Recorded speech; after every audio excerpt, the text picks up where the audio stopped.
We're going to get this out of the way. I am going to put this out there.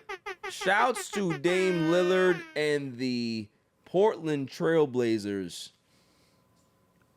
for patching up their relationship, and Dame is heading back to Portland. Wow. I did not expect that. I did not expect that to happen. I thought Dame probably would have ended up in Boston. I thought Dame would have ended up in a place like Miami because he wanted to go there previously. Never thought that he had a chance to sign with my Lakers. Maybe he would have thought about going to the Spurs. Maybe there's plenty of places, Golden State, but for him to basically tell us that he wanted to go home. His family lives in Portland. He's 35 years old at this point. He's going to be 36 by the time he gets back to playing basketball after the torn Achilles, right? He has to rehab for the entire year. And for him to be able to get a deal done with the Blazers is a 3-year deal worth, I believe, is $42 million. If you can be able to look that up for me, Jimmy, get the numbers for me. This kind of puts a bullet in the ring culture argument. Like, anytime we see somebody in basketball, they're in an organization for a long time, they're a very good player, they're a multiple-time All-Star, and they tend to just not be able, they're not able to break through to that next level, to get to the championship or whatever it is. The next reaction that we all have, and I'm guilty of doing this as well, oh, they gotta leave. Oh, they gotta leave. They gotta go somewhere else. They're wasting their time here. They gotta go somewhere else to be able to compete. The organization will understand. They'll appreciate it. They'll facilitate where you want to go, but you gotta leave. Why?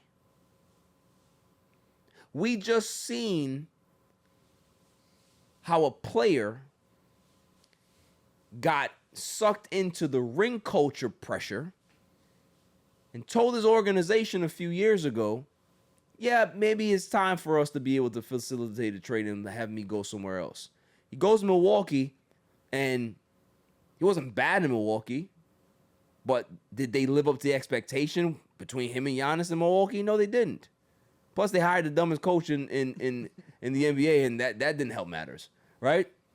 But this is proof that the grass isn't always greener.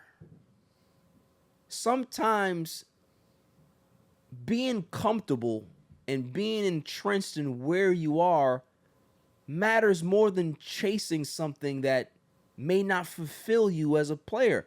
Everybody says that, if you're not aiming to win a championship, then you should not be playing sports. There's truth to that, right?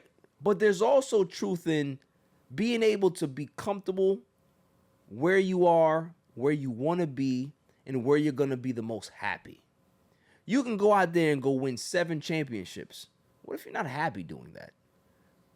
You won a title, but is that enough for you to be able to be happy? We saw Kevin Durant leave Oklahoma City, go to Golden State, win back-to-back championships, win back-to-back finals MVPs, and say, is this it? Is this it? I still crave more than this. He went to Brooklyn. And he said that he had some of the most fun he's ever had playing in the NBA in Brooklyn. Outside of 1 year, Brooklyn wasn't a serious championship contender. So what are we really saying, right? We're saying that a guy as great as Kevin Durant is and as great as Dame Lillard is, they're stating to us that being comfortable and having a peace of mind and being in an organization that you want to be in matters. And if we win a championship and I do it here, it matters a lot more than me going somewhere else poaching a championship. And if we don't win a championship, hey, but guess what you cannot sully? Guess what you cannot poo-poo. Guess what you cannot look down on? The journey that we took to get here. That's what a lot of people, including myself, sitting here, takes for granted. Sometimes you see a season and a team will win 65 games. Get to the NBA Finals, they'll get to the World Series, whatever it is. They'll get to their last final destination of the championship and they don't win. And we criticize them for losing. Criticize the players for not showing up.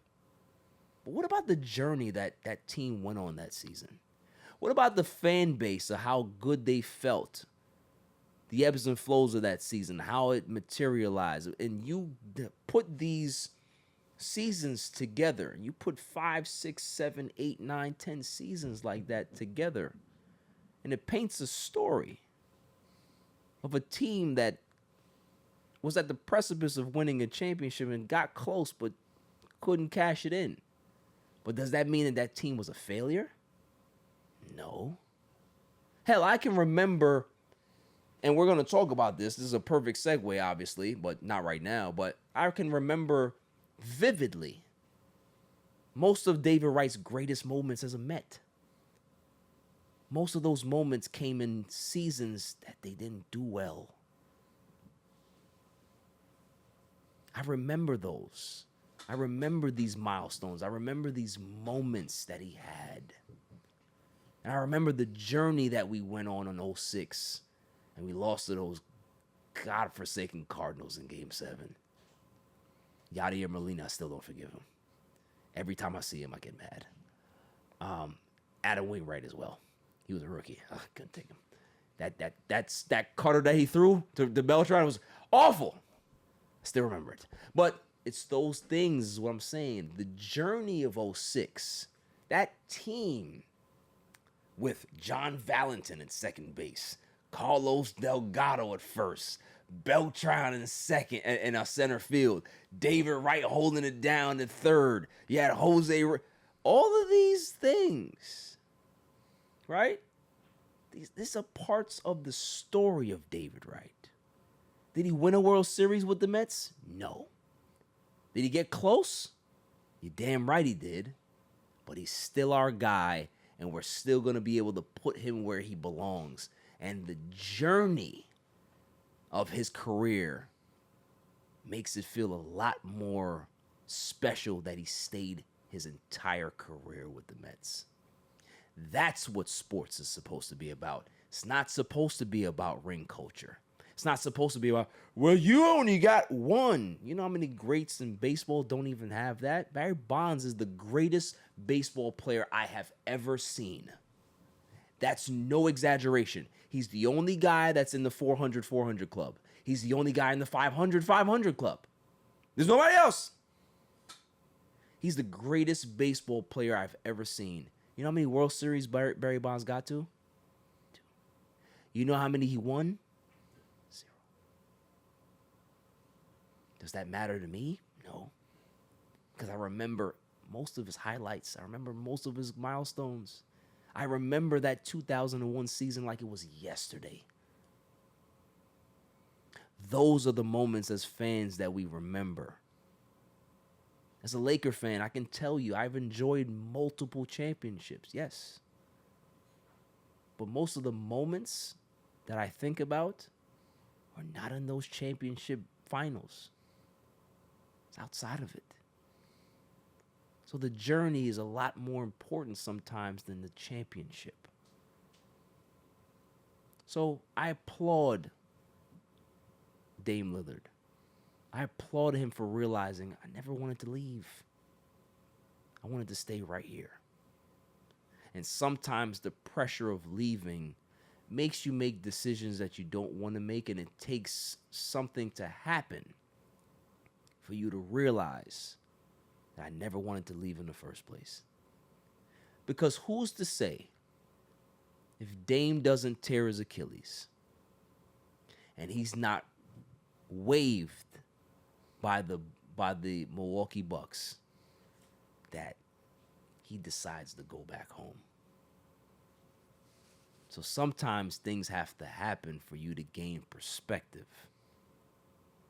as what's truly important in your life. And for him, going back to Portland, being close to his family because they're still in Portland, being in that community that you helped build, and they watched you grow from a 21-year-old kid into a 35-year-old man, is important. Yes, championships are cool. Yeah, you can be able to flex your muscle. Yeah, you can be able to kind of rub shoulders with the pantheon of greats. But would you truly be happy if you didn't go home?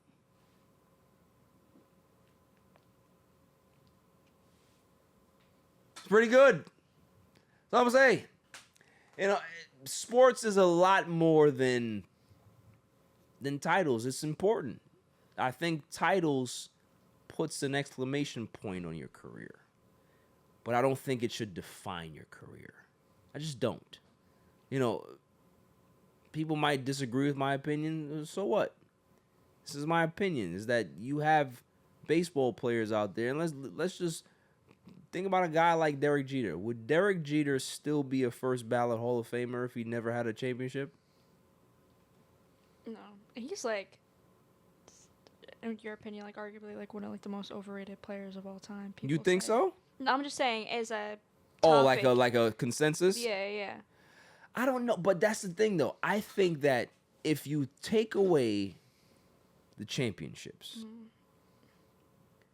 and you just look at it from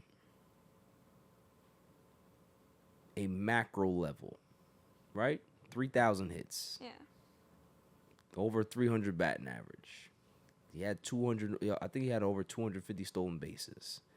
Gold gloves, the All-Star games, right? All of those things are still Hall of Fame worthy. Yeah. Well, even just the 3,000 hits by itself. It's automatic. Hall of Fame, yeah, because how many people have right. gotten 3,000 hits? So that, like when people say like, oh, he's overrated. It's like, you're crazy. 3,000 hits. Yeah. And well over 3,000 yeah. too. It's not just like 3,000 he's done. Yeah. Well over 3,000. Yeah. So it's like, you know, yes, the championships enhance his legend.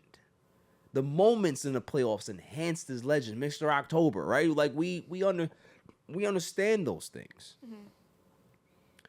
But if you take those away, he's still a Hall of Famer. Yeah. And that's what people have to understand, is that he told a story in his career that made you appreciate him as a player because of how he presented himself, how he was always there, how he was always available for the media and always had an answer, always propped up his teammates, never threw anybody under the bus, always took the blame. All of those things are warranted to have a Hall of Fame career. So he did what he had to do. That's what I'm saying. It's like, I think you're starting to see the era of basketball, and maybe it's the era of sports kind of change as well too. But you know, you're looking at the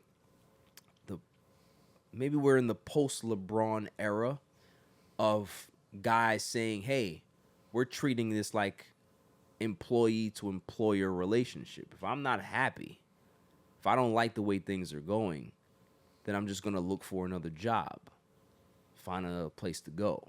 Player empowerment was very powerful. You know, players are getting paid a lot of money now, yes. But players are getting paid a lot of money to stay where they're at. So player movement might not be as frequent anymore. You still get your trades, but in regards to free agency, I don't know if you're going to see that type of movement anymore. And is that a bad thing? Maybe it's not. Maybe it isn't. Maybe we're going back to a time where ring culture is not at the forefront, that the media can't be able to push this BS agenda and propaganda machine to be able to force players to feel this pressure of trying to win a title. It's bad enough you're an athlete. There's pressure to win, right? But you're going to make me seem less than because I never won a championship? Look at a player like Patrick Ewing with the Knicks. He played his ass off for 20 years. What's the reason why he didn't win a championship? It's not the fact that he wasn't good. It's the fact that he ran into a buzzsaw in Michael Jordan, couldn't get to the championship. And then when he did get to the championship, he went against a top 10 player of all time in Hakeem Olajuwon and the Houston Rockets. Went game 7. And if it wasn't for John Starks shooting like 3 for 19, he would have probably had a chance to win a damn championship. But he didn't have a Scottie Pippen with him. So is that his fault that he didn't have the adequate pieces to be able to push him across the finish line? These are things you got to think about, right? When you have conversations about a player's career, there's context. You have to dissect things sometimes. Why didn't it happen? Why didn't Charles Barkley get a championship? Oh, I remember. Because back in 93 or whatever it was, he went against Michael Jordan. That's why. Michael Jordan kept everybody down. So, context matters. Ring culture, I've always said it, is BS. Ring culture has been, it's a thing that the media and people that idolize Michael Jordan created to protect his legacy. I truly believe that. They will continue to protect the ghost. Not saying that Michael Jordan's dead, but he's not playing anymore. And we need to just get away from that. We need to appreciate the athletes for who they are and what they do. And if they win championships along that journey, then great. If they don't, they're still great.